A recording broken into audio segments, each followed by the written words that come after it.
El nombre del espeleólogo era Johann Westhauser, no Rolf Weiss. Con los datos verificados, procedo a generar el guión completo.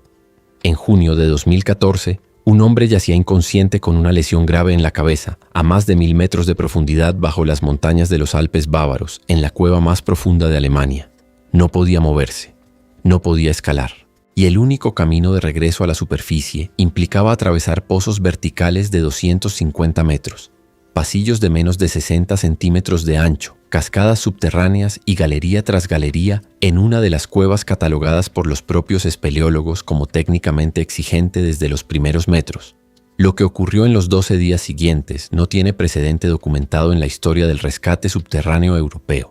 728 personas de 5 países diferentes trabajaron en turnos sin descanso para hacer lo que ningún manual de rescate existente describía cómo hacer: transportar a un hombre con lesión cerebral traumática, inmovilizado en camilla, a lo largo de más de 6 kilómetros de cueva vertical y horizontal hasta la superficie, usando 15 kilómetros de cuerda, 2000 mosquetones y los propios cuerpos de los rescatistas como contrapeso en los pozos más extremos. Hoy vamos a recorrer esa operación hora a hora. Esto explicado en 18 minutos.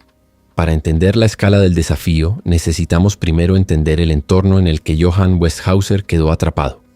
La Riesending-Schachthöhle, cuyo nombre en alemán significa literalmente la gran cosa, es la cueva más profunda y larga de Alemania, situada en el macizo del Untersberg en los Alpes de Berchtesgaden, Bavaria, en la frontera con Austria. El sistema fue descubierto en los años 90 y alcanza una profundidad explorada de aproximadamente 1148 metros, con una extensión horizontal de más de 19 kilómetros de galería. Es considerada por los especialistas en espeleología técnica como una de las cuevas más difíciles de Europa desde su entrada, no solo en sus secciones profundas.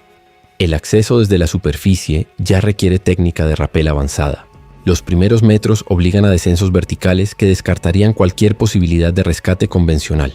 El domingo 8 de junio de 2014, Johann Westhauser, espeleólogo alemán de 52 años, y uno de los cofundadores del equipo que había explorado y mapeado el sistema desde sus orígenes en los años 90, descendió a la cueva acompañado por 2 colegas con el objetivo de continuar trabajos de exploración en las secciones más profundas. Era una expedición rutinaria para un explorador de su nivel. Westhauser conocía ese sistema mejor que prácticamente cualquier otra persona en el mundo. A aproximadamente 1000 metros de profundidad, una roca se desprendió del techo. El impacto lo alcanzó en la cabeza y el tórax. Quedó inconsciente. Sus 2 compañeros realizaron los primeros auxilios básicos disponibles en una cueva a esa profundidad y activaron el protocolo de emergencia. Uno de ellos ascendió los 1000 metros hasta la superficie para dar la alarma. Ese ascenso en una cueva que los especialistas describen como técnicamente exigente desde el primer metro llevó horas. El 8 de junio de 2014, a las 13 horas y 35 minutos, el Centro de Coordinación de Rescate de Montaña de Traunstein recibió la llamada de emergencia. La operación que se activó en los minutos siguientes se convertiría en la operación de rescate subterráneo más compleja y costosa de la historia de Europa, con un presupuesto final estimado en aproximadamente 1 millón de euros. El primer problema operacional era de física pura. Para llegar a la posición de Westhauser, un rescatista debía descender 1000 metros de cueva técnica. Ese descenso, para un espeleólogo experto sin carga adicional, requería varias horas. Para un equipo médico con equipo de soporte vital, camillas especializadas y material de rescate, multiplicaba ese tiempo de forma significativa. Los primeros rescatistas llegaron a la posición del accidentado el 9 de junio, más de 24 horas después del impacto. Lo que encontraron fue una situación médica que redefinía el problema. Westhauser tenía una lesión cerebral traumática leve, confirmada por el médico Martin Goxu, que alcanzó la posición el 11 de junio después de descender hasta él. Esa lesión significaba que el traslado era médicamente posible, pero requería inmovilización total, seguimiento médico continuo durante el transporte y condiciones de temperatura controlada para evitar hipotermia en un entorno subterráneo donde la temperatura del aire era de apenas 2 a 4 grados centígrados. La decisión de transportar comenzó el 13 de junio de 2014, 5 días después del accidente. Desde ese momento hasta la salida a la superficie el 19 de junio, el traslado de Johann Westhauser cubrió más de 6 kilómetros de cueva y superó 1000 metros de diferencia de cota, con una cadena de 202 rescatistas activos en el interior de la cueva en todo momento, organizados en relevos. El desafío ingenieril central de toda la operación Era uno que ningún manual de rescate espeleológico europeo había descrito con detalle práctico antes de Rissending. Cómo transportar una camilla con un ocupante inmovilizado a través de pozos verticales de hasta 250 metros de profundidad y pasillos de dimensiones inferiores al cuerpo humano de pie. Los pozos verticales del sistema no tenían espacio lateral para instalar sistemas de poleas convencionales con margen de trabajo seguro. En varios tramos, la anchura del corredor era de 50 a 60 centímetros. La camilla debía ser orientada verticalmente para pasar, lo que implicaba inclinar al paciente en una posición que la lesión cerebral hacía médicamente crítica de gestionar. La solución que los coordinadores de la operación, los suizos Andy Schauder y Rolf Siegenthaler del equipo Speleo Secures, desarrollaron para los pozos verticales más extremos fue usar los propios cuerpos de los rescatistas como contrapeso dinámico. En los pozos de mayor dimensión, un equipo de rescatistas descendía atado a un sistema de cuerda que corría por la misma polea que sostenía la camilla. El peso combinado de esos rescatistas equilibraba el descenso de la camilla, permitiendo un control de velocidad que las poleas mecánicas solas no podían garantizar en ese perfil de pared.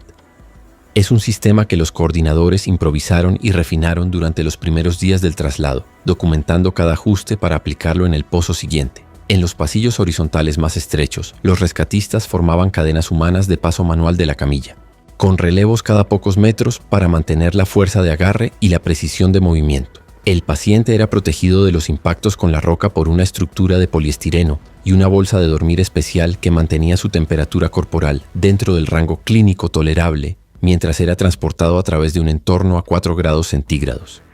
En este punto del análisis, quiero pedirte algo concreto. La operación de Rissending de 2014 es el caso de rescate subterráneo más documentado y más analizado de la historia europea. Y sin embargo, la mayoría de personas no conoce los detalles específicos de cómo se resolvieron los problemas técnicos reales. Si este nivel de análisis, que va más allá de los titulares y entra en la ingeniería real del rescate, te parece el tipo de contenido que debería existir en español, dale like ahora mismo. Suscríbete a Archivos del Subsuelo y activa la campana. Y dime en los comentarios qué parte de esta operación te resulta más increíble. La solución de los rescatistas como contrapeso humano, los 12 días de operación continua, o el hecho de que un hombre con lesión cerebral sobrevivió a ese transporte. Esa conversación importa. Mientras el traslado avanzaba metro a metro en el interior de la cueva, en la superficie el desafío logístico era igualmente extraordinario. El acceso a la boca de la Rissending está en las montañas del Untersberg, sin carretera de acceso directo. Los estimados de la operación calculan más de 30 toneladas de equipo y suministros transportados hasta la boca de la cueva, en una proporción significativa mediante vuelos de helicóptero, dado que el acceso terrestre al punto de entrada era limitado. 15 kilómetros de cuerda y 2.000 mosquetones fueron necesarios solo para los sistemas técnicos de transporte interior. La coordinación multinacional fue el segundo factor determinante de la operación. De los 202 rescatistas activos en el interior de la cueva, 89 eran italianos, 42 austriacos, 27 alemanes, 24 suizos y 20 croatas. Los equipos croatas fueron convocados específicamente por su especialización en técnicas de aseguramiento de rescatistas en pozos verticales, una competencia que los equipos centroeuropeos identificaron como necesidad operacional en las primeras horas del análisis de la cueva. La incorporación de ese equipo específico, no por su proximidad geográfica, sino por su capacidad técnica particular, fue una de las decisiones operacionales que los análisis posteriores identificaron como críticas para el resultado.